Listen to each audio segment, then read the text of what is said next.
ये देखो बेटा, दोबारा देख लो। ये देखिए, ये एक एम मास का पार्टिकल है। अच्छा, इसको मैं यहां तक लाया।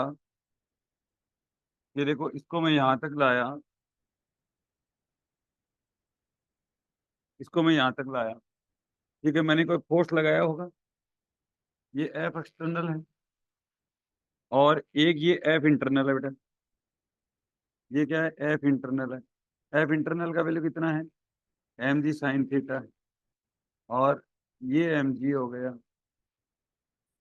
और ये एंगल आपका थीटा हो गया। तो ये आपका एम जी कोस थीटा हो।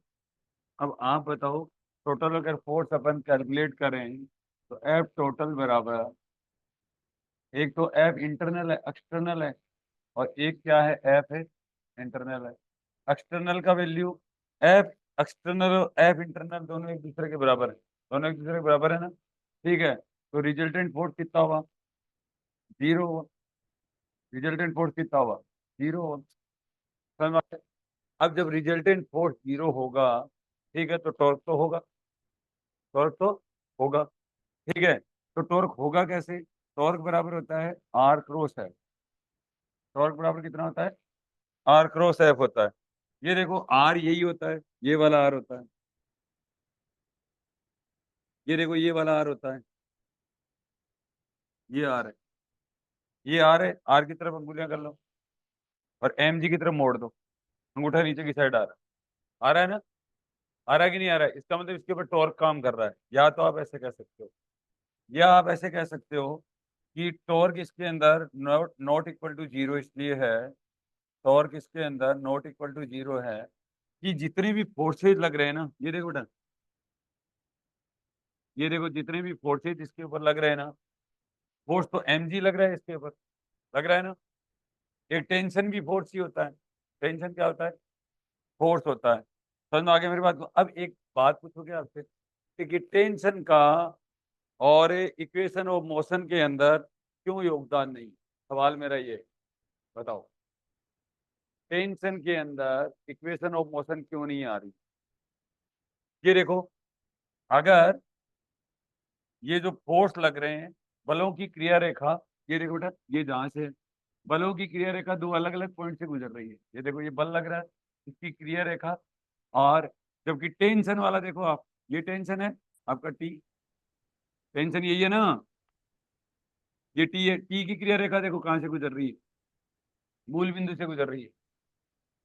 और जबकि एम जी की क्रिया रेखा देखो, अलग पॉइंट से गुजर रही है। गुजर रही है। तो इसलिए टॉर्क के अंदर योगदान किसका होगा?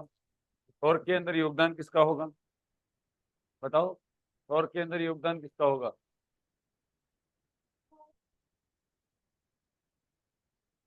सिर्फ फोर्स का होगा, एमजी का होगा। टेंशन का नहीं होगा, क्योंकि टेंशन है को घुमाने का प्रयास ही नहीं कर रहा। टेंशन क्या नहीं कर रहा? एम मास के पार्टिकल को घुमाने का प्रयास ही नहीं कर रहा। और जबकि एम जी घुमाने का प्रयास कर रहा है। अगर प्रयास करेगा तो इसके ऊपर टॉर्क लगेगा, अगर प्रयास करेगा ही नहीं तो टॉर्क नहीं लगेगा। बोलो, समझ में आया कि नहीं आया? अब देखो बेटा, अच्छा अब बताओ, दो चीज तुम समझी कि नहीं समझी? तो फोर्स क्यों जीरो है? क्योंकि अपन ने कोई भी बल लगाया, वापस से ये क्या कर रहा है? कवर कर रहा है। ठीक है, तो रिजल्टेंट फोर्स इसके ऊपर कोई काम ही नहीं कर रहा। नहीं कर रहा है। टॉर्क क्यों कर रहा है काम इसके ऊपर? क्योंकि ये एक इसके ऊपर फोर्स लग रहा है एम जी। एम जी की जो क्रिया रेखा है, और जहां से ये जुड़ा हुआ है, वो दो अलग अलग बिंदु से गुजर रही है। दो अलग अलग बिंदु से गुजर रहे हैं। दो अलग अलग बिंदु से गुजरेंगे तो क्या होगा? टॉर्क लगेगा ही लगेगा। समझ में आ गया मेरी बात? ठीक है, तो अब ये देखिए, टॉर्क लग जाएगा बेटा। तो टॉर्क बराबर क्या हो जाएगा? मैग्नीट्यूड ऑफ बल, बल का मैग्नीट्यूड, बल का परिमाण, और इनटू दोनों बलों के बीच की लंबवत दूरी।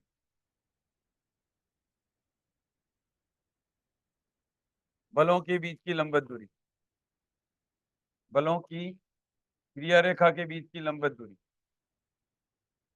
क्रिया रेखा के बीच की लंबवत दूरी। समझ में आ गया?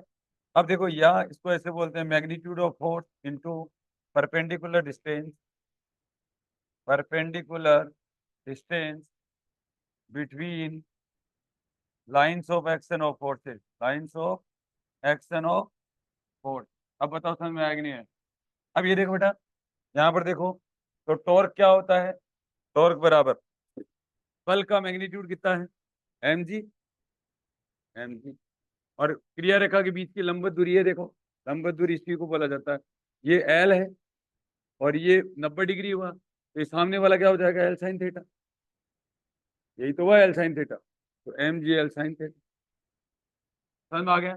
अब अगर अपन डायरेक्शन वाइज करें, ठीक है, देखो डायरेक्शन देखो, आप इसको ये देखो, यहाँ पर ये आर है और एम जी की तरफ मोड़ो, अंगूठा कहाँ आ रहा है?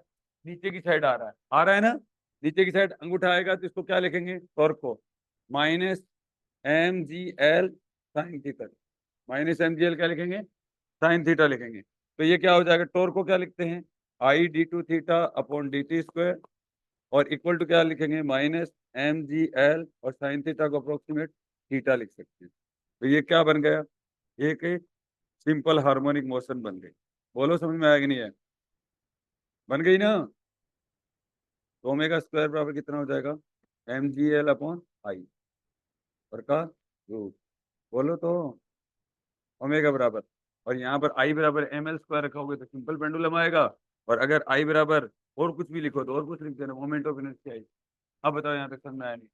मैं आपसे एक बात पूछूं कि बताओ इसके अंदर टेंशन है, इक्वेशन ऑफ मोशन के अंदर क्यों नहीं आ रहा है? देखो एम जी तो आ रहा है, समझना बात, एम जी तो आ रहा है, टेंशन क्यों नहीं आ रहा है?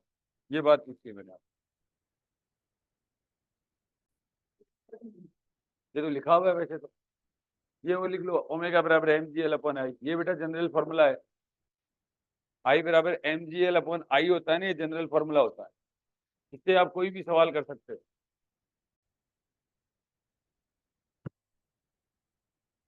ये देखो बेटा,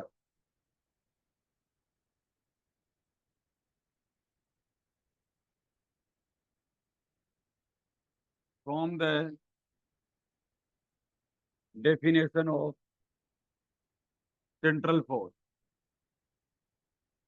सेंट्रल फोर्स की डेफिनेशन क्या होती है बेटा? एफ बराबर plus minus F R into R cap होगा। सुना है क्या कभी? कोई दो एग्जांपल बताओगे? है? कोई दो एग्जांपल बता दो सेंट्रल फोर्स के, केंद्रीय बलों के। अब देखो बेटा, ये एफ आर क्या है? कोई बताएगा क्या? अब देखो, केंद्रीय बल बोलते हैं इसको, तो क्या बोलते हैं? केंद्रीय बल। अब यहाँ पर देखो, ये देखो, अगर आपको कुछ पता नहीं हो ना तो ये देख लिया अगर बेटा, देखो K Q one Q two और by R square electric force, ठीक है, विद्युत जो बल होता है वो, और प्लस माइनस आर केप होता है। इसका मतलब यहाँ पर एफ आर क्या है? एफ आर मैग्नीट्यूड होता है बेटा। एफ आर क्या होता है? मैग्नीट्यूड होता है, K Q one Q two by R square होता है, ठीक है। अब प्लस माइनस आर केप का मतलब क्या होता है? ये दो टाइप की नेचर का होता है, अट्रैक्टिव भी होता है और क्या होता है? रिपल्सिव भी होता है। अट्रैक्टिव भी होता है और रिपल्सिव भी होता है। एक क्या होता है बेटा? एफ जी भी कह सकते हो। एफ जी बराबर क्या होता है? G M one M two और अपॉन आर स्क्वायर, और ओनली माइनस आर के आएगा। ओनली क्या आएगा? माइनस आर के आएगा। तो यहाँ एफ आर का वैल्यू क्या है? यहाँ एफ आर का वैल्यू है G M one M two और बाई आर स्क्वायर। समझ में आ गया? G M one M two by R square. अब यहाँ पर प्रॉब्लम क्या है बताओ? यहाँ पर प्रॉब्लम क्या है? यहाँ पर अब से देखो, सेंट्रल फोर्स किनको बोलते हैं मैं बताऊँ आपको, ठीक है? देखो सेंट्रल फोर्स इनको बोलते हैं। ये जैसे सपोज करो इसके ऊपर कई फोर्सेज लग रहे हैं, मान लो F1 लग रहा है, ठीक है, यहाँ क्या लग रहा है? F2 लग रहा है, यहाँ क्या लग रहा है? F3 लग रहा है। इन सब की क्रिया रेखा एक ही पॉइंट से अगर गुजरती है ना, तो इनको सबको क्या बोला जाता है? तो ये सेंट्रल फोर्स की डेफिनेशन होती है। ये सेंट्रल फोर्स की डेफिनेशन है, ठीक है? तो ठीक है, बोलो। अब आपने कभी देखा होगा केंद्रीय बलों के अंदर टॉर्क, देखो बेटा टॉर्क क्या होता है? टॉर्क बराबर आर क्रॉस एफ होता है। टॉर्क क्या होता है? आर क्रॉस एफ होता है। उसका उल्टा रिप्लाई कर रहा हूँ मैं, सिंपल पेंडुलम का उल्टा रिप्लाई कर रहा हूँ, कर दूं क्या? ठीक है, तो आर क्रॉस एफ हो गया, तो टॉर्क बराबर क्या हो जाएगा बेटा? आर क्रॉस, और ये क्या हो जाएगा? प्लस माइनस एफ आर, और इंटू क्या कर दो बेटा? आर कैप कर दूं। अच्छा, टॉर्क बराबर क्या लिख दूं? आर इंटू आर कैप लिख दूं, cross plus minus F R into क्या लिख दूं बेटा? आर कैप लिख दूं। आर कैप और आर कैप सेम सेम का क्रॉस प्रोडक्ट कितना होता है? जीरो होता है। टॉर्क बराबर जी। अब ये देख लेते हैं हम, तो इसका मतलब क्या होगा, टॉर्क कब काम करेगा, अगर बलों की क्रिया रेखा दो अलग अलग बिंदु से गुजरती है ना तो टॉर्क काम करेगा, और अगर बलों की क्रिया रेखा हमेशा अगर एक ही पॉइंट से गुजरती है तो उनको हमेशा क्या बोलते हैं, बल तो काम करेगा बट टॉर्क काम नहीं करेगा। अब बहुत सारे ऐसे बल भी हो सकते हैं, ठीक है, जिन बलों की क्रिया रेखा गुजरती भी हो और नहीं भी गुजरती हो। समझ आगे, जैसे सिंपल पेंडुलम में आपने देखा था एक टेंशन भी काम कर रहा है, टेंशन की तो क्रिया रेखा से गुजर रही है, तो जो गुजरेगी नहीं तो वो अपने अपने घूर्णन के अंदर योगदान नहीं देंगी, वो अपने घूर्णन के अंदर क्या नहीं करेंगी, योगदान नहीं देंगी, टॉर्क काम नहीं करेगी। समझ आगे मेरी बात को, ठीक है।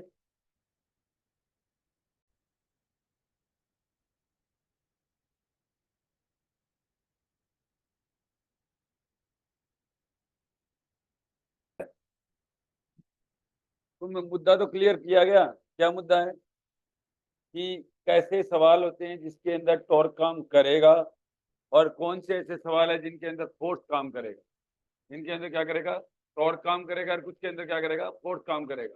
समझ में आ गया मेरी बात को, कुछ ऐसे सवाल भी हैं जिनके अंदर टॉर्क काम नहीं करेगा, कुछ के अंदर फोर्स काम करेगा। तो मैंने दो एग्जाम्पल बता दिए आप, समझ में आ गया, ये करो, कर लिया गया।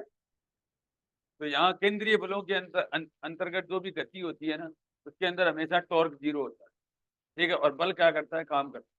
समझ में आ गया मेरी बात को, ये एक एग्जाम्पल हो गया। सिंपल पेंडुलम के अंदर क्या हुआ, सिंपल पेंडुलम के अंदर क्या हुआ, बोलो, फोर्स तो क्या हुआ, जीरो हुआ, और टॉर्क काम किया, उल्टे हो गए ना दोनों। और भी एग्जाम्पल बता सकता हूँ मैं, देखो एक और, ये देखो बेटा,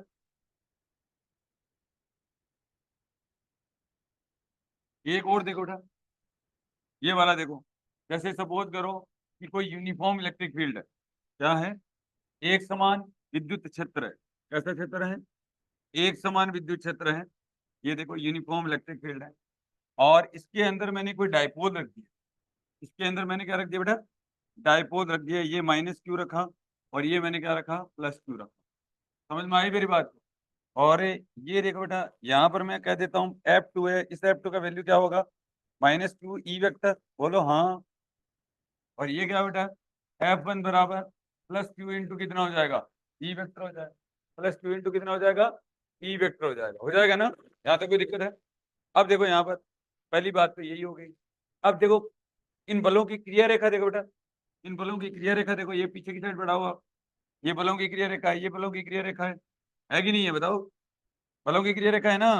अब बताओ सेम पॉइंट से गुजर रही है कि अलग अलग पॉइंट से गुजर रही है, अलग अलग पॉइंट से गुजर रही है, तो आपके हिसाब से क्या होना चाहिए, टॉर्क तो नॉट इक्वल टू जीरो होगा, और फोर्स जीरो हो जाएगा, तो बेटा कुल फोर्स एफ बराबर क्या हो जाएगा, F1 और प्लस कितना हो जाएगा, F2। अब देखो कर ही लो, इसका वैल्यू क्यू ही कर दूं, और इसका वैल्यू कितना कर देता हूँ, माइनस क्यू ही, तो एफ बराबर कितना हो गया, जीरो, एफ बराबर कितना हो गया, जीरो हो गया। और टॉर्क क्या काम करेगा बेटा, टॉर्क बराबर क्या होता है, बताओ, magnitude of force into perpendicular distance, perpendicular distance between lines of action of forces, lines of action of forces.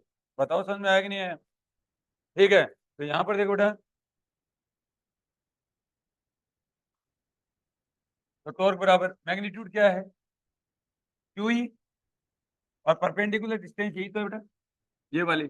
अगर मैं ये एंगल थीटा मान लूं, तो ये सामने वाला डी मान लेता हूं, तो डी साइन थीटा होगा, सामने वाला क्या हो जाएगा, डी साइन थीटा हो जाएगा, तो डी साइन थीटा हो जाएगा, ठीक है। और टॉर्क बराबर क्या हो जाएगा, क्यू इंटू डी, और इंटू क्या हो जाएगा बेटा, ई साइन थीटा। तो टॉर्क बराबर क्या हो जाएगा, टॉर्क बराबर क्या हो जाएगा, P E sine theta, P sign theta, और वेक्टर फॉर्म क्या हो जाएगा बेटा, पी क्रॉस ई।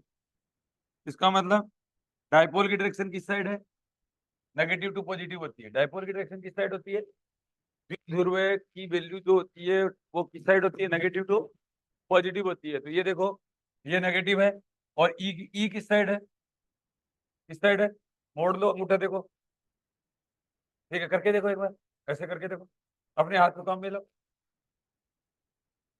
ई की तरफ मोड़ो, अंगूठा नीचे की साइड आ रहा है ना, तो ये मैग्नेटिक मोमेंट की डायरेक्शन है। समझ में आ गया मेरी बात को, अरे कोई टॉर्क की बोलो। अब बताओ कितने एग्जांपल हो गए, ऐसे हो गए। कईयों में फोर्स जीरो है, कईयों में torque not equal to zero होता है, कईयों में torque not equal to zero होता है, कईयों में force not equal to zero होता है। ऐसे समझ में आ गया, ये करना।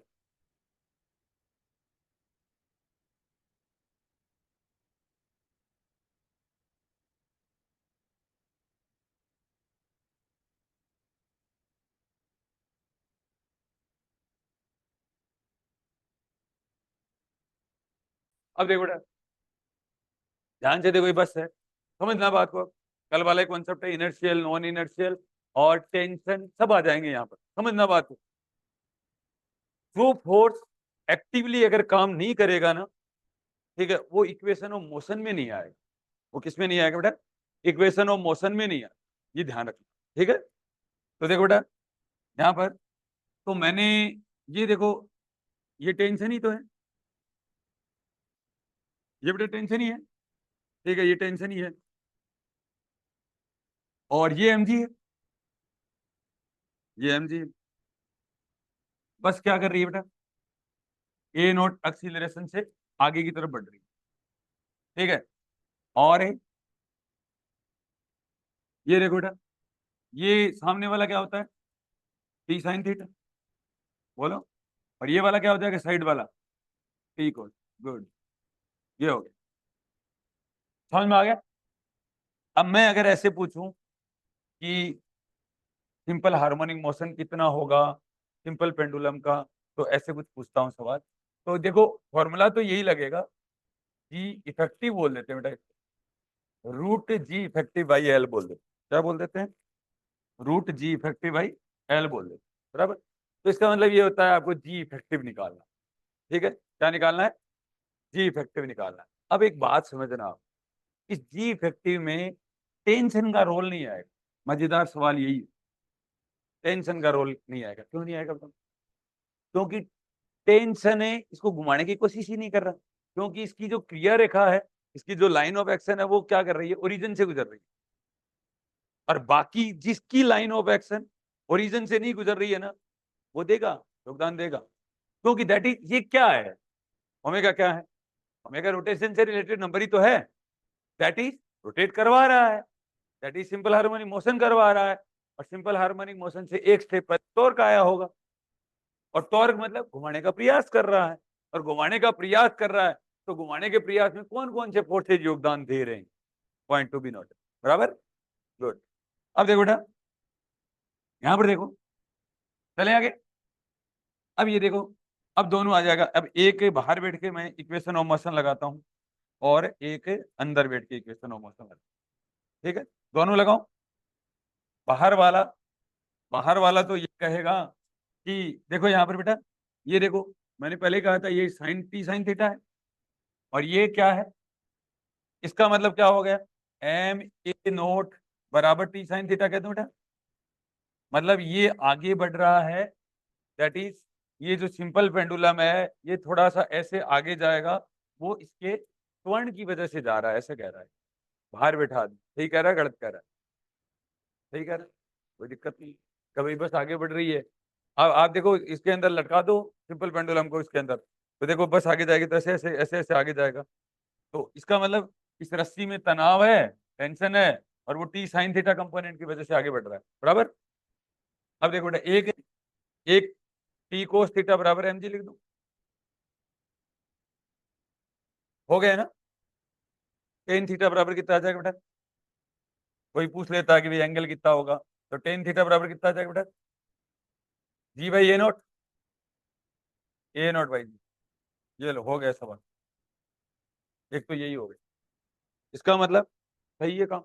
अब करते हैं ये वाला, दो चीजें हैं, देखना ध्यान से, देखो बेटा, अब करते हैं कि अब ये वाला पर्सन ऐसे कहता है, सर मैं रेस्ट में, बस के रेस्ट पर, बराबर कह रहा है। अच्छा, इसके लिए बस रेस्ट में है या क्या नाम है, मोशन में है, मतलब बस के रेस्पेक्ट में ये कोई गति नहीं कर रहा, बराबर। और ये इनर्शियल फ्रेम में है या नॉन इनर्शियल में है, इनर्शियल में, क्योंकि खुद जहां आदमी बैठा होता है ना, वो इनर्शियल और नॉन इनर्शियल डिसाइड करता है, खुद कहाँ बैठे हो आप। तो इसके लिए ये इनर्शियल है और इसके लिए non inertial. Equation of motion लगा रहे हैं नॉन इनर्शियल फ्रेम में, ये ऐसे कह रहा है। ठीक है, तो इसको कहा गया, न्यूटन ने कहा, ये देखिए, अब कहेगा, ये कहेगा भाई मैं रेस्ट में करूंगा पहले अपने आप, मतलब रूल्स का फॉलो करना है। रूल्स का क्या करना है बेटा? फॉलो करना है। तो रूल्स का फॉलो करते टाइम ये ध्यान रखना पड़ेगा, एम ए नोट इस साइड लगाएगा ये, बराबर, और इसको क्या करेगा ये? भूल जाएगा, इसको भूल जाएगा। अब इससे उसको कोई मतलब नहीं, कह रहा है भाई मैं रेस्ट में ले आया, ले आया। अब बताओ ईमानदारी से, अब रेस्ट में लाने के बाद में मैंने कहा था कि स्यूडो फोर्स हमेशा बैलेंस करता है बेटा, तो बताओ एम ए नोट बराबर टी साइन थीटा हुआ कि नहीं हुआ? और ये तो कोई दिक्कत ही नहीं है, एम जी बराबर टी कोस थीटा। बताओ समझ में आया कि नहीं आया? तरीके दोनों अलग अलग है ना। इसने क्या किया, न्यूटन लॉ लगाने के लिए क्या काम किया? एक अपोजिट डायरेक्शन में फोर्स माना, अपोजिट डायरेक्शन में क्या माना? एक फोर्स माना, सूडो फोर्स बोला जिसको, समथिंग कुछ ऐसा, बराबर। गुड, हो गया, एक बात तो ये। अब देखो बेटा, इसके अंदर अब अपने को जी इफेक्टिव निकालना है, अपने को एक काम और करना है, जी इफेक्टिव निकालना है। ये देखो बेटा, पहले ध्यान से देखो, कितने फोर्सेज हैं इसके पास में? तीन फोर्सेज है। कितने फोर्सेज है? तीन फोर्सेज हैं। एक ये रहा, एक ये रहा, दो, और एक ये रहा, तीन। तीन फोर्सेज, तीनों में पी काम करना बंद कर देगा। क्यों? क्योंकि उसकी क्रिया रेखा ओरिजिन से गुजर रही है, तो इसका मतलब वो ओमेगा के अंदर योगदान नहीं देगा। योगदान कौन देगा? ये दोनों देंगे। और इन दोनों का रिजल्टेंट क्या आएगा बेटा? एक दूसरे से 90 बना रहे हैं। ठीक है, इसका मतलब मैं लगा दूं, आर स्क्वायर बराबर P square plus Q square plus 2 P Q cos theta. R क्या हो जाएगा बेटा? G effective.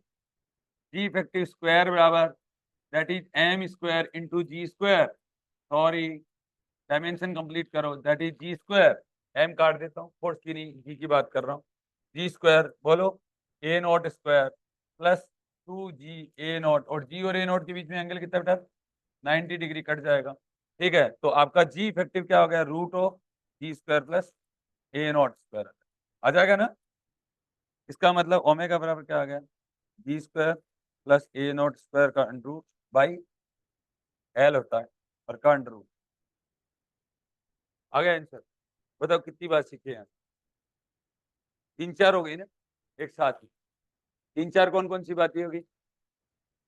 एक इनर्शियल की बात आ गई, एक नॉन इनर्शियल की बात भी आ गई, एक कौन कौन से फोर्सेज इक्वेशन ऑफ मोशन में योगदान देते हैं।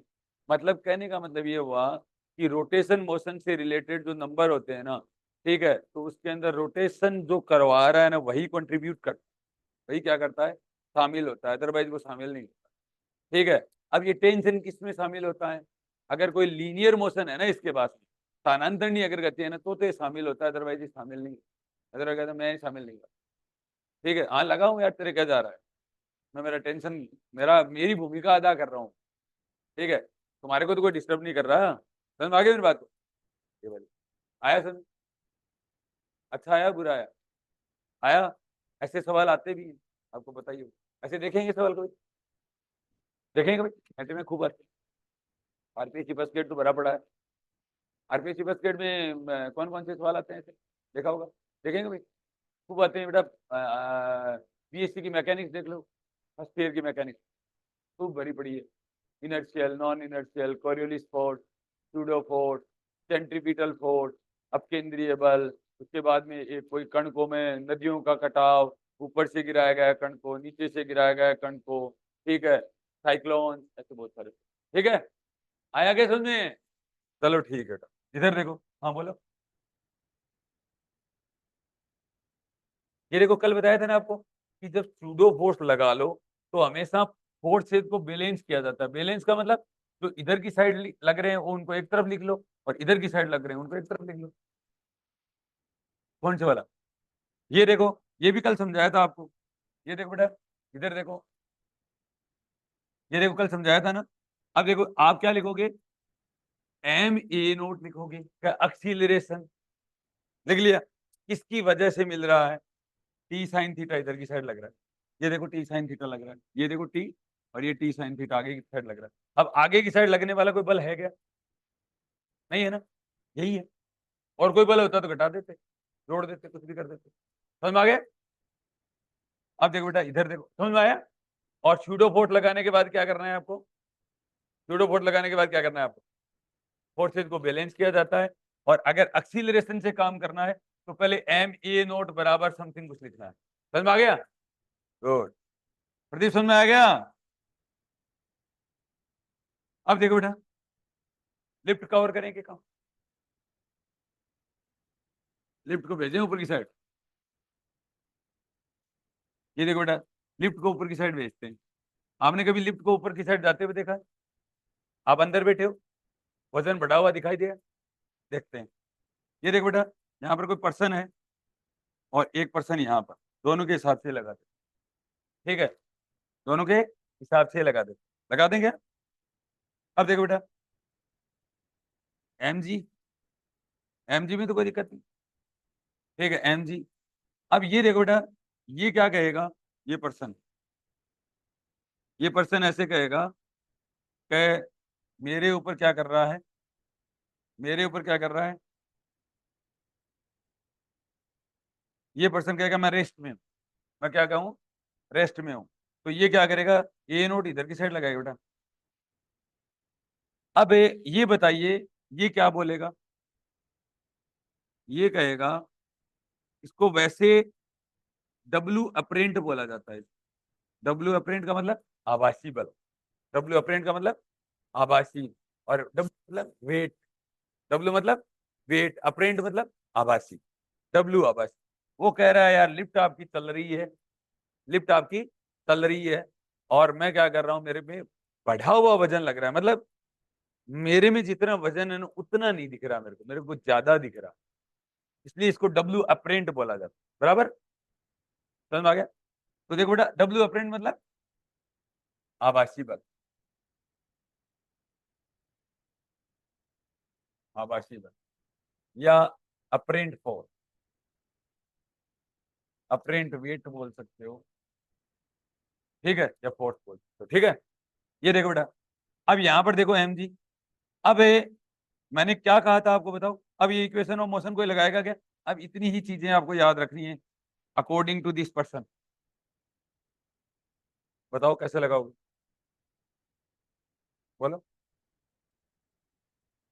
डब्ल्यू अपरेंट बराबर, देखो डब्ल्यू अपरेंट ऊपर की साइड लग रहा है, ये दो नीचे की साइड लग रहे हैं, तो बराबर क्या हो जाएगा बेटा, M G plus M N. अब बताओ बढ़ा कि नहीं बढ़ा, वजन बढ़ गया ना, इसलिए बढ़ जाता है वो। आई बात समझे, एक बात।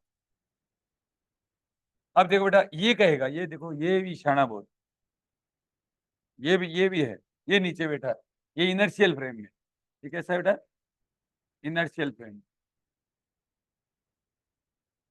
ठीक है, इनर्शियल फ्रेम। अब की बार क्या कहेगा, अब की बार इस दुनियादारी से उसको कोई लेना देना नहीं, वो क्यों लगाएगा भाई, मेरे पर तो लग नहीं रहा, जिसके ऊपर लग रहा है वो संभालो अपने आप को, अपने पर तो कुछ हो नहीं रही प्रॉब्लम, ठीक है। तो ये कहेगा बेटा, देखो ये नई प्रॉब्लम बना देते हैं, इसको ए नॉट है, और ये क्या है, एम जी है। वो कह रहा है कोई बैठो लिफ्ट में जाके, अपने को कोई दिक्कत नहीं किसी से भी, लेकिन ये कहता है, सुन ना बात को, ये कहेगा का नॉर्मल, इस बात को नॉर्मल बोलता है, क्या बोलेगा बेटा, नॉर्मल बोलता है, मतलब जैसे मैं खड़ा हूं तो मेरे ऊपर उसकी सरफेस है, लिफ्ट की सरफेस पे लगा रही है फोर्स, बराबर, ये नॉर्मल बोलता है इस बात। अब बोलो क्या बोलेगा ये, अब बोलेगा एम ए नोट बराबर, ऊपर की साइड जा रही है, बराबर, equal to N minus, good, आ गया सुनने। इसका मतलब ये हुआ बेटा, एन बराबर M G plus M A naught, इसका मतलब एन और डब्ल्यू अपरेंट एक ही बात होती है, एन यूज करता है इनर्शियल वाला, और डब्ल्यू अपरेंट है अंदर वाला यूज करता है, बात एक ही है।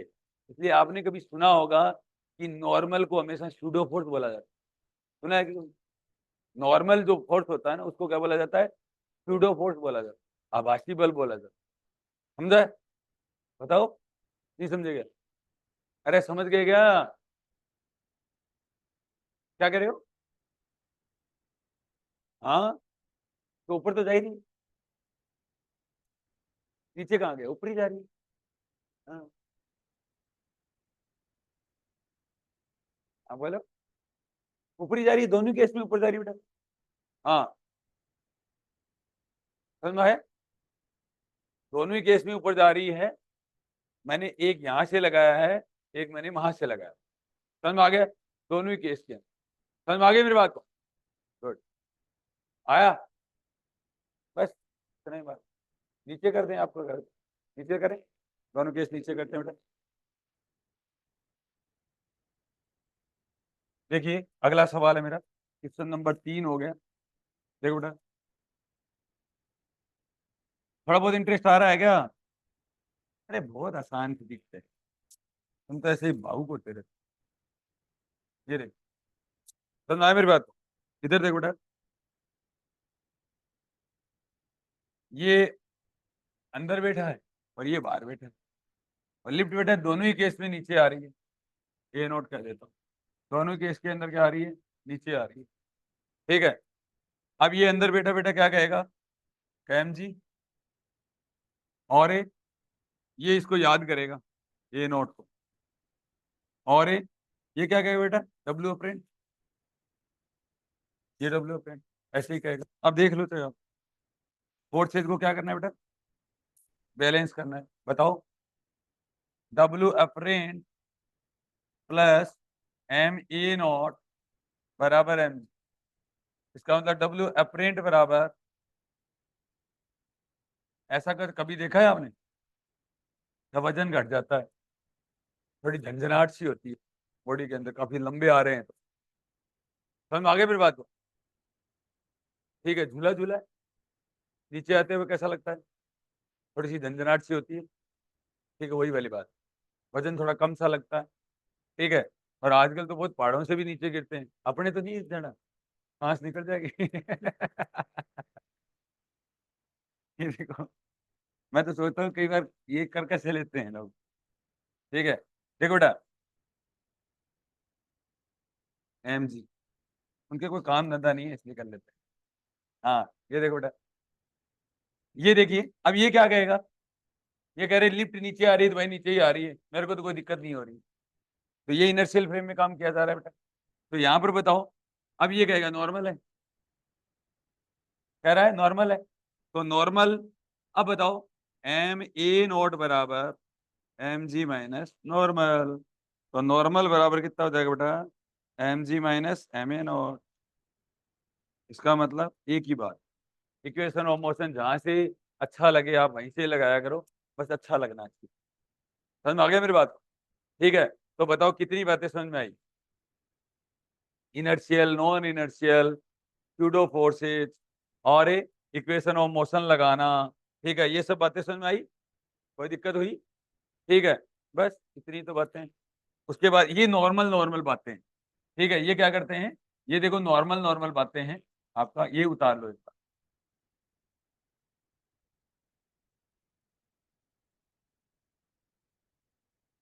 ये हो गया क्या? ये करो, पहला सवाल यही था।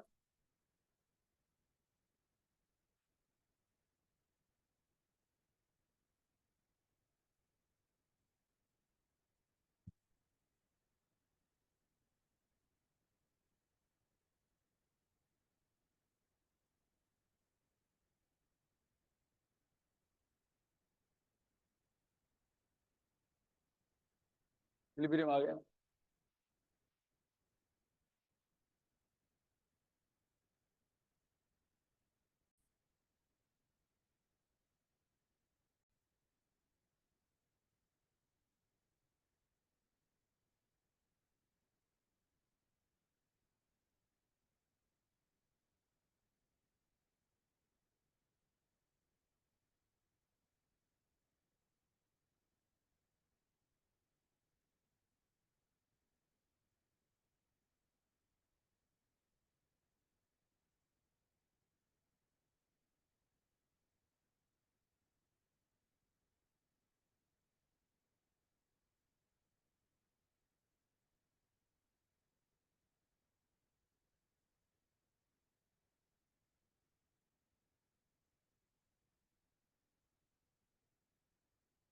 चले,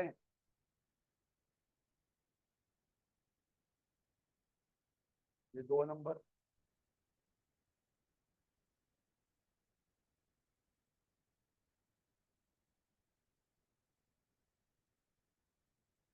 एक बार घर पे और कर लिया करो ऐसा काम, ऐसा कर, फिर आ जाएंगे सुनने।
गया,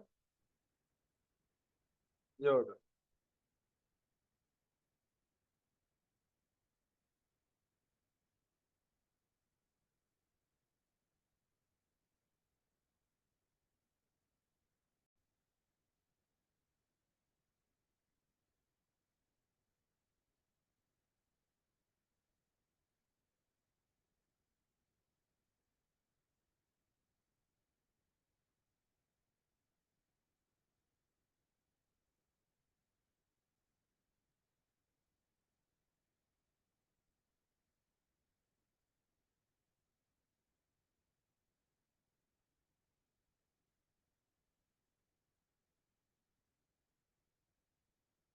हो गया,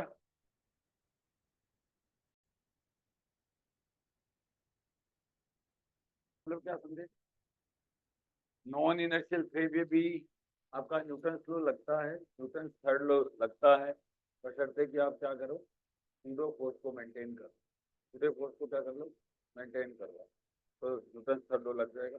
तो इनर्शियल और नॉन इनर्शियल दोनों फ्रेम के अंदर आपका क्या हो सकता है, न्यूटन लॉ लग सकता है। तो आगे मेरी बात करो, ये एक प्रमुख मुद्दा है, समझ में आया?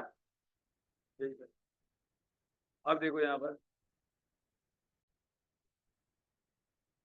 मोमेंटम कंजर्वेशन और चेंज इन मोमेंटम, और चेंज इन मोमेंटम, देखिए ध्यान से बेटा, मेरा सवाल ये है कि कोई एक एम मास का पार्टिकल है, एक एम मास का पार्टिकल है, वो वी वेलोसिटी से यहाँ पर क्या करता है, एक दीवार के कोलाइड कर रहा है, कोलिजन कर रहा है, ठीक है, या टकरा रहा है, और वापस से जिस एंगल से आ रहा है उसी एंगल से वापस चला गया, उसी एंगल से क्या किया, वापस चला गया, और सेम वेलोसिटी से, वी टू बराबर भी वी वेक्टर है, ठीक है, और वी वन बराबर भी कितना है, वी वेक्टर है, ठीक है। तो चेंज इन मोमेंटम बताना, ठीक है, तो पहला सवाल ही लिख लो, देखिए, calculate the change in momentum for this configuration, calculate the change in momentum for this configuration.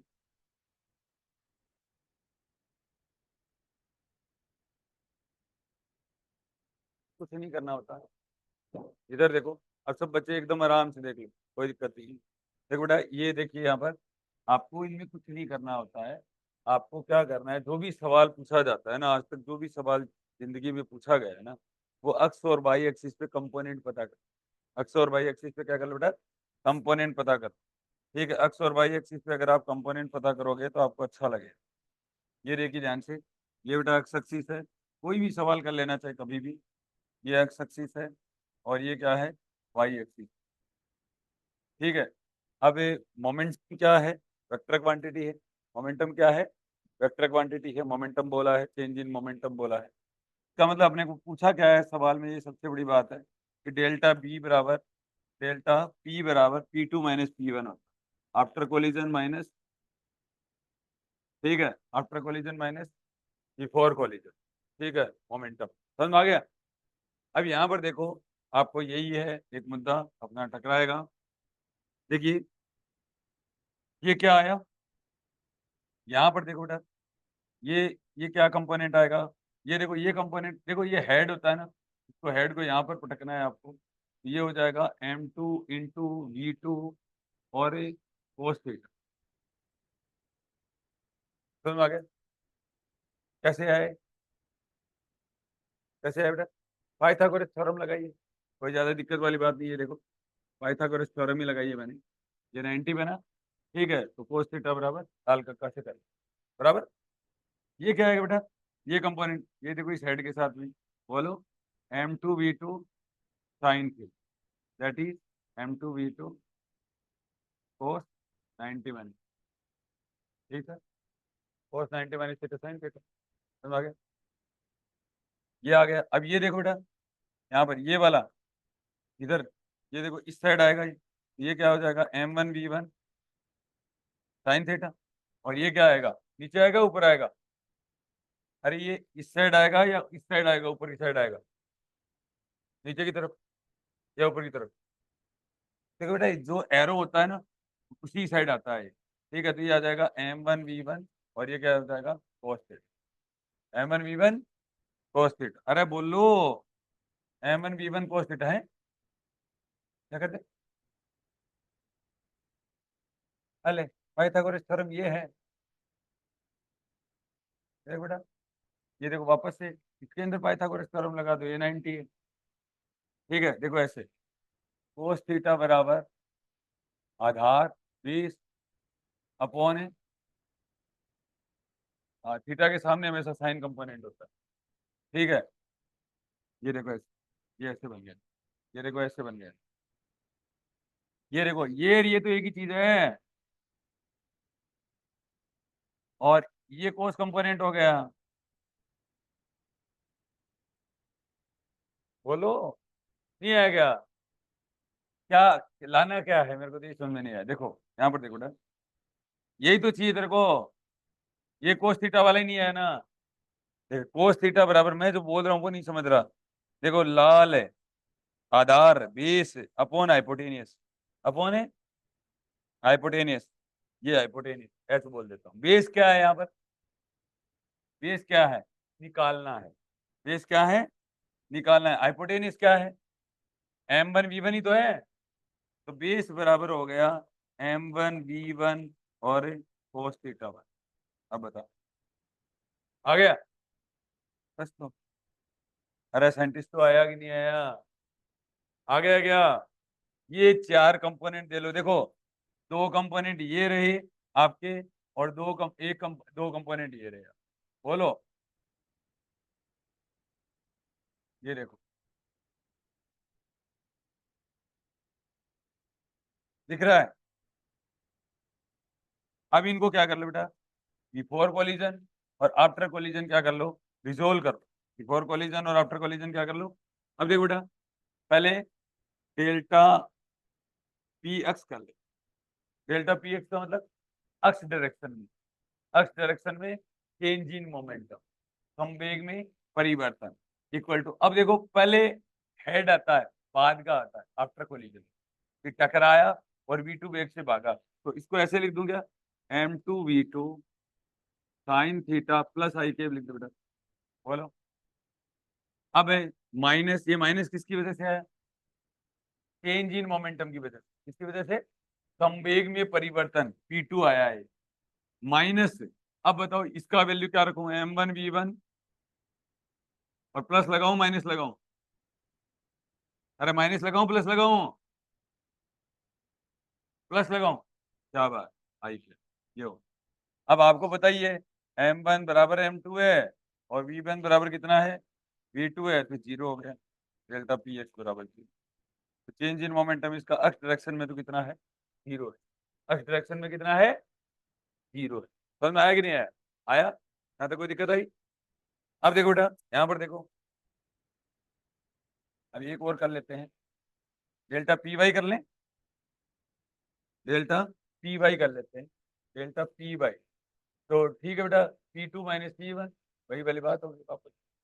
P two क्या है, ये वाला, ये बताओ पी टू क्या है, M two V two cos theta J K, good, minus, अब वो बताओ, M one V one cos theta, बोलो, minus J K. Minus J के क्यों लिखा, करेक्शन नीचे की साइड है।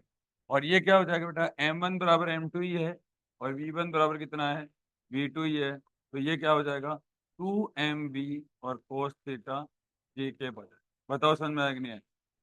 इसका मतलब चेंजेस कौन सी डायरेक्शन में हो रहा है, वाई डायरेक्शन में हो रहा है। इसका मतलब प्रेशर कौन सी डायरेक्शन में डेवलप होगा, वाई डायरेक्शन में होगा, अक्स में नहीं। समझ में आ गया मेरी बात? इससे क्या निकल जाएगा, रेडिएशन प्रेशर भी निकल जाएगा, ठीक है, ऐसे बहुत सारी चीजें यहाँ से ड्राइव हो जाए। समझ में आ गया? ऐसे सवाल देखे होंगे ना आपने कभी, देखें, देखे हैं क्या? आप बोला करो ऐसे, एक तो कोई बात नहीं, नहीं देखा था, कर लो आप। एक चीज का एक है ना, आप है ना दिमाग में रखा करो, 2D के अंदर हमेशा राइट एंगल ट्राइंगल होता है, सुनना मत, समझ में आ जाएगा नहीं, सुनो तो, 2D की कभी भी कोई प्रॉब्लम हो ना, टू डायमेंशनल कभी भी प्रॉब्लम है ना, उसके अंदर एक तो पाइथागोरस थ्योरम लगता है, एक चीज तो ये गांठ मान लिया गया, और एक हमेशा राइट एंगल ट्राइंगल बनता है। क्या बनता है, राइट एंगल ट्राइंगल। इसका मतलब ले दे के कंपोनेंट पटकने, एक्स एक्सिस और वाई एक्सिस, बस सारे सवाल हो जाते हैं, चाहे कोई भी हो। समझ में आ गया? ठीक है।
देखिए, देखो बेटा, इधर देखो, सुनो,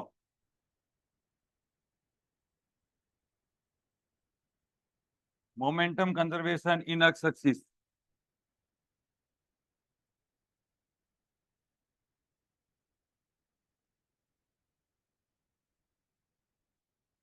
आप कोशिश ही नहीं करते हो। देखो, ये देखो, ये हो गया एच न्यू डेज अपॉन सी और कोस फाइव, और ये एक क्या हो जाएगा, एम बी कॉस थीटा। देखो कोशिश ही नहीं करते हो आप। और H new days upon C sign five, और ये इस साइड क्या हो जाएगा, एम बी साइन थीटा। अब ये देखो एक्स एक्सिस वाला एक तरीका कर लो, ये एक्स एक्सिस में है एच न्यू बाई सी और ये 0 है ही। उसके बाद टक्कर के बाद क्या है बेटा, एम बी कोस थीटा और प्लस कितना है H new days upon C cos phi. ये लो इतना ही काम करना। हर्ड हर्ड किया कि नहीं? करो। अब देखो बेटा चेंज इन मोमेंटम की अगर बात करें, देखो चेंज इन मोमेंटम और कर देता हूँ, ठीक है। डेल्टा पी ये पहले, ये देखो ये पहले लिख दो बेटा, ये पार्ट, ठीक है। दैट इज ये हो जाएगा M B cos theta plus H new days upon C cos pi minus H nu by C. ये लो आई केप कह सकते हो, ये भी आई केप और ये भी कितना है आई केप। कर लो ये दोनों बातें, कर लो।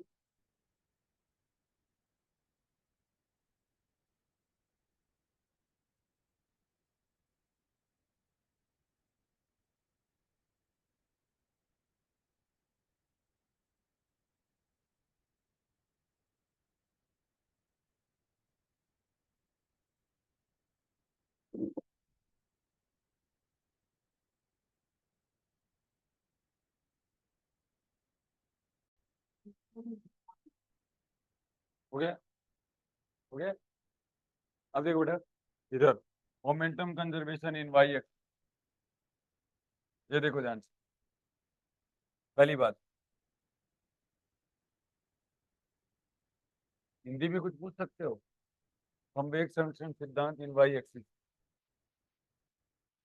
Momentum conservation in Y axis, ठीक है।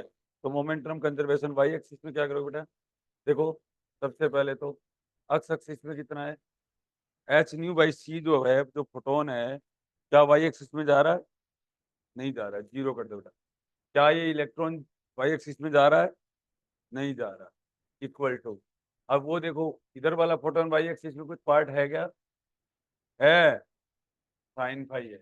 करेक्शन क्या हो जाएगा बेटा, जे के और प्लस, और ये कितना हो जाएगा एच न्यू डेज sorry M B sine theta और डायरेक्शन क्या हो जाएगी माइनस, ये वाली बात। ये तो एक बात हुई। अब ये डेल्टा पी बाई, देखो बेटा पी बाई ये एक तरफ लिख दो और माइनस घटा के ये लिख दो, तो इसका मतलब क्या होगा H new days upon C sine phi minus M B sine theta, ठीक है, और जे के और माइनस जीरो जे, ये चेंज इन मोमेंटम। कर लो ये।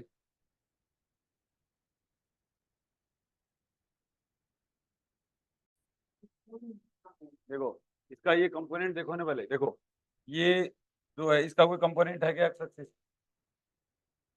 है, वाई एक्सिस में है, वाई वाई में जाना तो चाहिए है क्या, नहीं है। ये देखो एम मास का जो पार्टिकल है, ठीक है, तो ये जा रहा है क्या, जा रहा है, नहीं जा रहा। ये देखो इसका कुछ पार्ट है ना वाई एक्सिस में, ये रहा H new days by sine five, ऊपर की साइड नहीं है, तो इसको लिख दिया एच न्यू डेज बाई सी और ये साइन फाइव प्लस जे के लिख दिया। और ये देखो ये नीचे की साइड जा रहा है, तो ये कितना हो जाएगा M B sine theta minus J K, बस। अब डेल्टा पी वाई में क्या होता है बेटा, ये पूरा लिख दो एक तरफ और माइनस से घटा के ये लिख दो, हो गया क्या, गुड। देखिए अगला, वही तो करोगे क्या सवाल, थोड़ा थोड़ा करना तो सीखो। हाँ देखिए द्विविमीय तिर्यक प्रत्यास्थ टक्कर, two dimensional oblique elastic collision, द्विविमीय तिर्यक प्रत्यास्थ टक्कर, two dimensional oblique elastic collision, ठीक है बेटा, हो गया, देख लिया। अब ये देखो एक कोई एम मास का कण है, एक एम मास का पार्टिकल है, एक एम मास का क्या है पार्टिकल है, और जो क्या कर रहा है v1 वेलोसिटी से जा रहा है, और ये कोई m2 मास का जो पार्टिकल है उससे क्या कर रहा है, m2 बराबर m मास के जो पार्टिकल v2 बराबर u2 बराबर कह देता हूँ u1 से, और u2 बराबर 0 से क्या कर रहा है, कोलाइड कर रहा है, इलास्टिक कोलिजन कर रहा है। और टक्कर के बाद जो पार्टिकल जो जाएगा, m मास का जो पार्टिकल होगा वो क्या करेगा, वेलोसिटी से भाग रहा है। और ये मैं ऐसे कह देता हूँ ये θ1 डायरेक्शन के अंदर है, ठीक है। और ये m2 मास का पार्टिकल है और ये क्या कर रहा है बेटा, v2 वेलोसिटी से और θ2 एंगल पे जा रहा है, ठीक है। चेंज इन मोमेंटम और मोमेंटम कंजर्वेशन निकाल, ठीक है।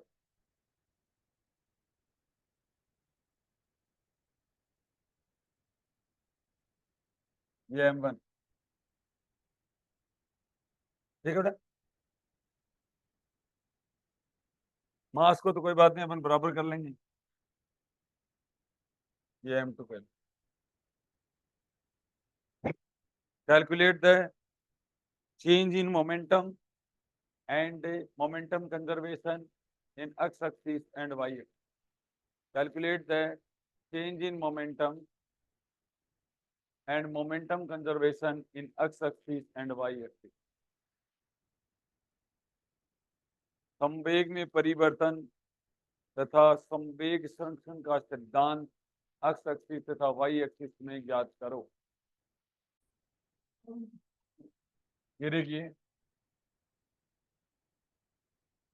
ये हो गया m1 v1 cos θ1 और ये कंपोनेंट कितना हो जाएगा m2 v2 cos θ2, ये वाला हो जाएगा m1 v1 sin θ1 और ये क्या हो जाएगा m2 v2 sin θ2 और ये m1 u1 हो जाएगा, ठीक है। तो फ्रॉम मोमेंटम कंजर्वेशन से क्या हो जाएगा, from momentum conservation in x axis हो जाएगा, एक्स एक्सिस में ये क्या हो जाएगा m1 u1 प्लस 0 हो जाएगा, अरे हो जाएगा ना, और इक्वल टू क्या हो जाएगा m1 v1 cos θ1 plus m2 v2, ये हो जाएगा, ठीक है। अब ये देखो, और डेल्टा पी एक्स क्या हो जाएगा m1 v1 cos θ1 plus m2 v2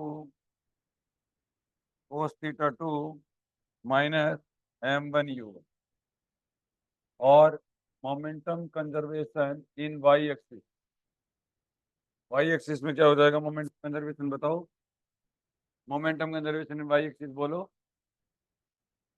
m1 देखो पहले ऐसे लिखोगे 0 plus 0 equal to m1 v1 sine θ1 plus J K minus m2 v2 sign θ2 minus J के, ठीक है। ये बात, ये तो हो गया मोमेंटम कंजर्वेशन, हो गया ना। और डेल्टा पी वाई क्या हो जाएगा, डेल्टा पी वाई ये वैल्यू एक तरफ लिख दो, तो m1 v1 इसका मतलब वही चीज था ऊपर वाला ही, इसलिए आपने अच्छा कर दिया माइनस चीज, ठीक है। ये आ गया, चलो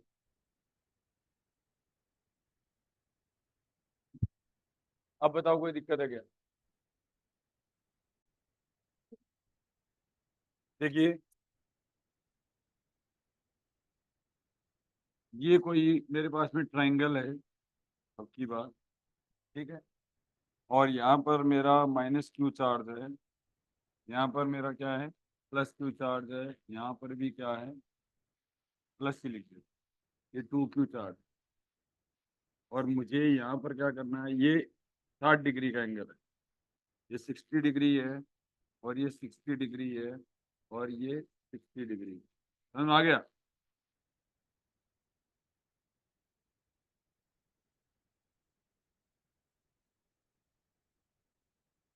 ये इस तरीके से, अब सबसे पहले ये यहाँ पर कोई कैपिटल क्यू चार्ज, क्या है कैपिटल क्यू चार्ज है, और मुझे क्या करना है कंपोनेंट को रिजोल्व करना है, मुझे क्या करना है कंपोनेंट को रिजोल्व करना है, और वो भी इलेक्ट्रिक फील्ड का करना है। वो भी क्या करना है, इलेक्ट्रिक फील्ड का। ये बी पॉइंट बोल देता हूँ, बी पॉइंट, ये ए पॉइंट है, ये बी पॉइंट है, ये सी पॉइंट है। अब आपको पता है कि 2Q की वजह से जो इलेक्ट्रिक फील्ड आएगा, ठीक है, वो क्या आएगा, E1 बराबर के इंटू 2Q और बाई R1 स्क्वायर कर देता हूँ। ये दूरी R1 मान लेते हैं, ये दूरी क्या मान ली, R1 मान ली। ये दूरी क्या मान ली मैंने, R2 मान ली। ये दूरी मैंने क्या मान ली, R3 मान ली। ठीक है, अब मुझे ये बताना है आपको, ठीक है, प्लस क्यू की वजह से ऐसे मान लेता हूँ कि ये E2 है। E2 बराबर कितना है, के और small Q by R2 square है। और ये आपको क्या करना है, एक बी है, क्यू ही है, और इसकी वजह से बी पॉइंट वाला E3 मान लेता हूँ, या बी मान लेता हूँ। बी बराबर क्या हो जाएगा, के क्यू बाई R3 स्क्वायर। अब मुझे सबसे पहले क्या करना है, कंपोनेंट को रिजोल्व करना है। ठीक है, समझ में आ गया। इससे इलेक्ट्रिक फील्ड निकल जाएगा, इससे क्या निकल जाएगा, इलेक्ट्रिक फील्ड निकल जाएगा। समझ में आ गया मेरी बात को। शुरू करें, ऐसे सवाल आते हैं, आते हैं, करना एक बार। हाँ, आने का तो छोड़ दो और कर लो। हाँ, आने का तो मेरे को पता है। अब देखो बेटा, इधर देखो, सुनो मेरी बात। सबसे पहले इस सवाल के अंदर मुझे R1 का वैल्यू बताओ, R2 का वैल्यू बताओ, R3 का वैल्यू बताओ। पहला सवाल मेरा यही है। ये स्मॉल ए है, ये स्मॉल ए है, और ये बेटा स्मॉल ए है। ठीक है, ये साइड है और इक्विलेटरल ट्राइंगल है। तो मुझे पहले R1 R2 R3 बताओ। ठीक है, जिससे मेरा क्या आ जाएगा, E1 E2 एंड E3 तो आ जाएगा। उसके बाद में अपन कंपोनेंट को क्या करेंगे, रिजोल्व करेंगे। समझ में आ गया मेरी बात को। पहले ये काम कर, इतना ही काम कर, ट्राइंगल बनाओ।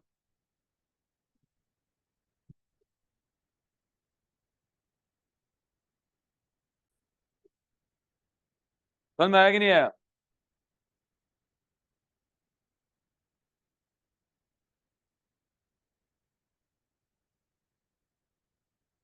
पहले ये कर लो बेटा।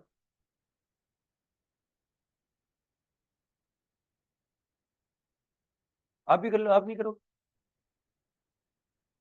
क्यों।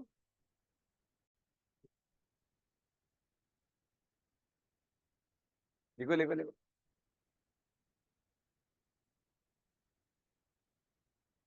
अरे आया क्या साइंटिस्ट में।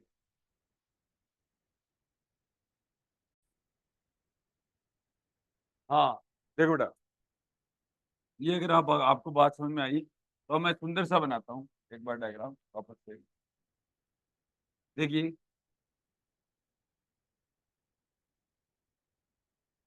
देखो कंपोनेंट को जिस दिन आपने रिजोल्व कर लिया ना, ठीक है, उस दिन काम हो जाएगा बेटा। यहाँ पर कौन सा था, कितना तार था, क्यों था, यहाँ कितना था, यहाँ कितना था। अब मुझे ये तो पता चल गया। अब देखो, एक चीज का ध्यान रखना बेटा, कोई प्लस जो चार्ज होता है ना, वो उसका हमेशा बाहर की साइड ही निकलता है। ये कितना नंबर माना था, ए माना था, बी माना था, सी। इसका मतलब ये EC है, इलेक्ट्रिक फील्ड। समझ में आ गया। अब क्या करना है, इसकी वजह से जो इलेक्ट्रिक फील्ड आएगा बेटा, ये ऐसे सीधा आएगा बाहर। इसको क्या माना था, E A, और इसको क्या माना, EB। ये देखो, सब बाहर की साइड आएंगे, ये EB।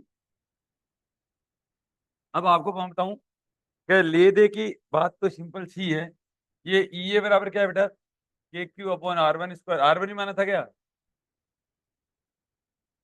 R2 स्क्वायर माना। वो तो एक ही बात है सारे।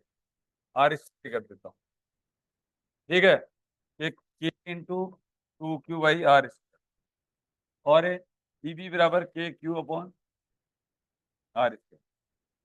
अब देखो यहाँ पर,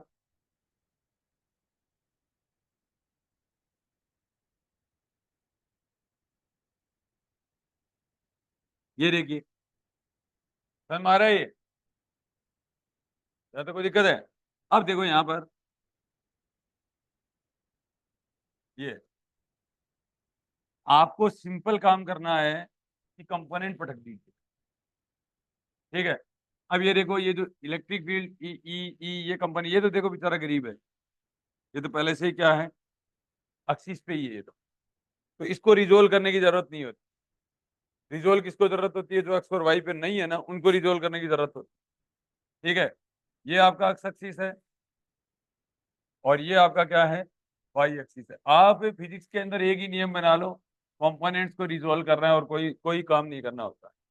समझ में आ गया मेरी बात को? मेरे तो आज तक यही बात समझ में आई आपको। अब देखो बेटा, ये अपना 30 डिग्री है, ये 90 डिग्री है, तो ये कितना हुआ? 60 हुआ। ठीक है, अरे 60 हुआ ना, ये 60 हुआ। अब ये देखो, ये 30 डिग्री है, ये 90 है, तो ये भी 60 ही हुआ। ये 30 हुआ, बोलो, और ये कितना हुआ? अरे ये 30 हुआ, और ये कितना है? 60। ये कितना है? 60। और ये 120 या 30 या 30। अब बोल, आ गया समझे? ये आया कि नहीं है? आ गया? इतने काम अभी आपने किए हैं क्या 11वीं से लेकर 10वीं तक? नहीं किए? जरूरत ही नहीं पड़ी, क्योंकि हमने कोई सवाल निकाला ही नहीं। हाँ, ये देखो बेटा, देखो यहाँ पर, अब बस इतना ही काम करना है, इलेक्ट्रिक फील्ड निकालना है मुझे, बस। सारे ई छोड़ना मत, ई को। एक वाई एक्सिस पे जाएगा, एक एक्स एक्सिस पे जाएगा। अब ये देखो, ये देखो इसका कंपोनेंट ई ए कोस 60, बोलो हाँ या ना? ई ए कोस 60 और ई ए साइन, ई ए साइन 60 कह सकते हो, या ई ए कोस 30 कह सकते हो, बात एक ही है। बोलो। अब इसका मतलब ये हो गया, ये मेरा काम हो गया। अब मुझे ई ए के साथ ज्यादा छिड़कानी करने की जरूरत है नहीं, बराबर। ये देखो बेटा, ई बी को यहां पटक लो, ई बी कोस 60 और ई बी साइन 60। इधर ही देखो, ये हेड इधर ही रहता है, ये ध्यान रखना। ई बी साइन 60, समझ में आया? अब ये तो पहले से ही है, इसका मतलब अपना सवाल हो गया है। अब ये देखो बेटा, इलेक्ट्रिक फील्ड ई बराबर, ये देखो कुल इलेक्ट्रिक फील्ड ऐसे देखो इतना आसानी से निकल जाता है। आपने कभी सोचा था? ई ए कोस 60 I K plus minus plus E B cos 60 minus I K, बोलो हाँ, प्लस ये हो गया बेटा ई ए साइन 60 जे के प्लस ई बी साइन 60 जे के और माइनस इसी जे के प्लस इसी माइनस जे। ये देखो इलेक्ट्रिक फील्ड निकल गया, इतना आसानी से निकल गया ना। इसका मतलब ले दे की कहानी क्या करनी होती है? कंपोनेंट को अक्स और वाई एक्सिस पे पटक दो। इसके कई तरीके होते हैं, सबसे बेस्ट तरीका यही होता है। और आपसे कितना ही बच लो, ठीक है, आपको करना ही पड़ेगा। आज कर लो चाहे कल कर लो चाहे कर लो, करना ही पड़ेगा। इलेक्ट्रिक फील्ड निकालना पूछेगा। समझ में आ गया? ये शुरुआत है, ये क्या है? शुरुआत। समझ में आ गया? कर लो।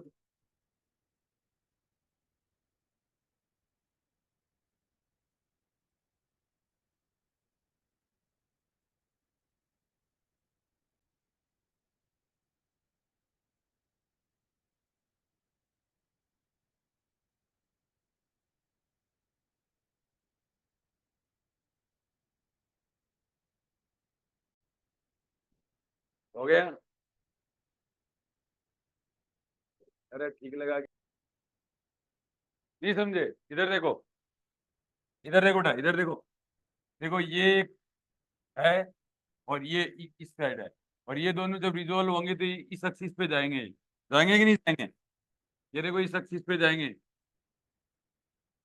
क्योंकि चार्ज का वैल्यू सेम है, प्लस क्यू और प्लस क्यू है ये। ठीक है, तो इन दोनों के अंदर पैरेललोग्राम ये इस डायरेक्शन में जाएगा, जाएगा? अरे जाएगा ना।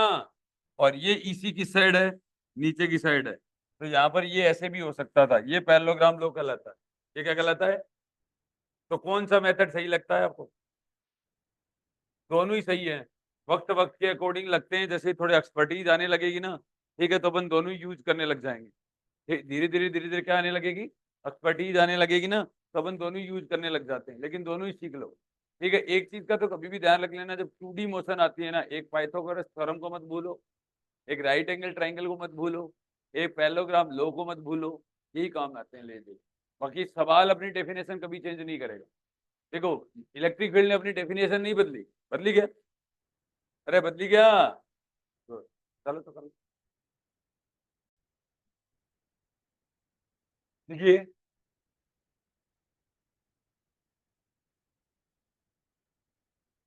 सवाल है कि रिजोल्व द कंपोनेंट,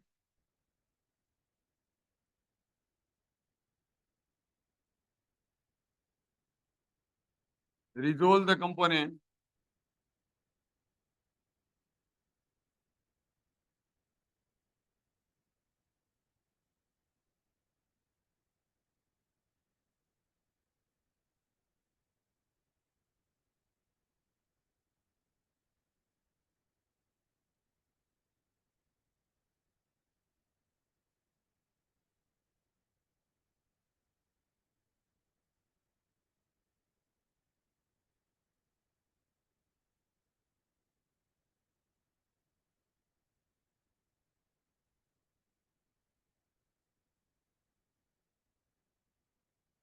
बस आपको तो ये काम करना है। अब देखो बेटा, इधर देखो, ये 1 नंबर 4 ले लेता हूँ, ये 2 नंबर 4 ले लेता हूँ।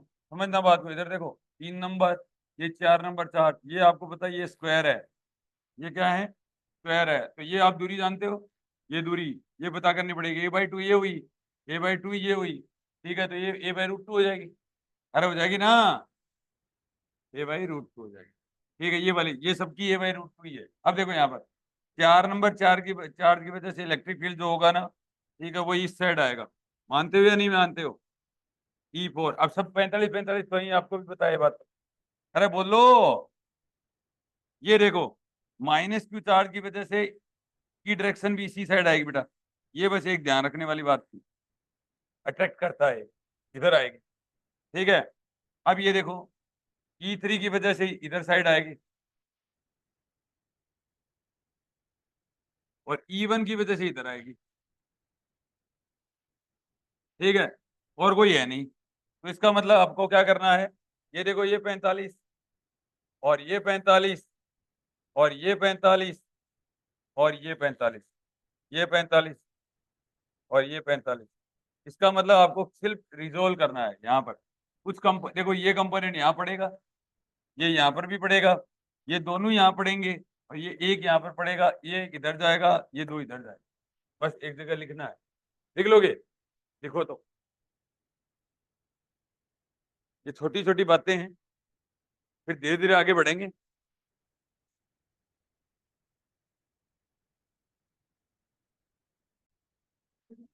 ये देखो, बस जो आपको नाम दिख रहे हैं ना, वो सारे एक्स और वाई पे आने चाहिए। बस आपको इतना ही ध्यान रखना। ये देखो, E3 और cos 45, ई वेक्टर लिख देता है मैडम। ई वेक्टर बराबर E3 cos 45। बोलो क्या लिखूं? -i कैप लिख दूं? अरे -i कैप लिख दूं क्या? और प्लस E3 और cos 45 और प्लस जे कैप लिख दूं? कोई दिक्कत? ये देखो, ये इधर पड़ा और ये इधर आया, आया कि नहीं आया? आया।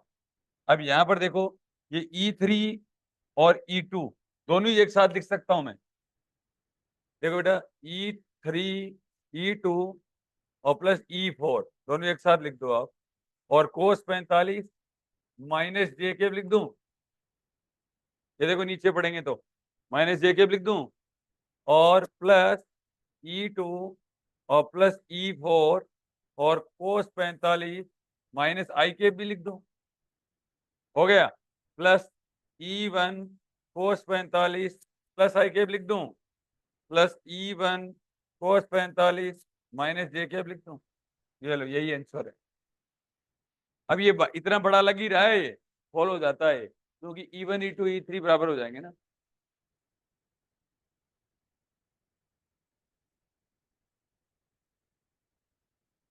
ना ना ना ना, वो तो साइन लगाओ तो कोस लगाओ, बात एक ही है। आएगा तो 1/√2, ठीक है ना। बट कोई बात नहीं, मैं वैसे कोस ही लगाता हूँ। मैं क्या लगाता हूँ? कोस लगाता हूँ। समझ रहे हो कि कोस क्यों लगाता हूँ? क्योंकि मुझे अगर पूरा एंगल पता चल जाए तब तो मैं कोस लगाता हूँ, और मुझे अगर पूरा एंगल ना पहले साइन लगा सकते हो, बात एक ही है। समझना बात, इधर देखो, देखिए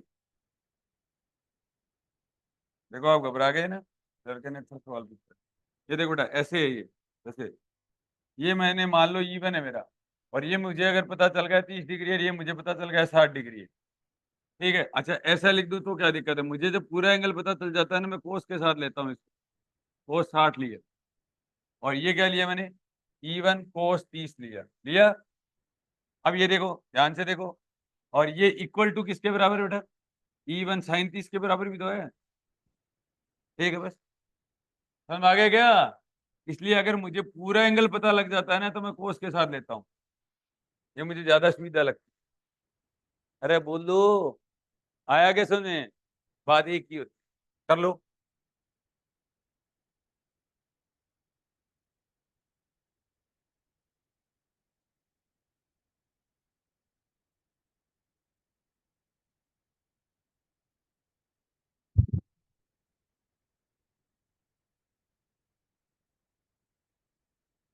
इसका मतलब कोऑर्डिनेट इंपॉर्टेंट है, फिर कंपोनेंट रिजोल्व करना इंपॉर्टेंट है ना।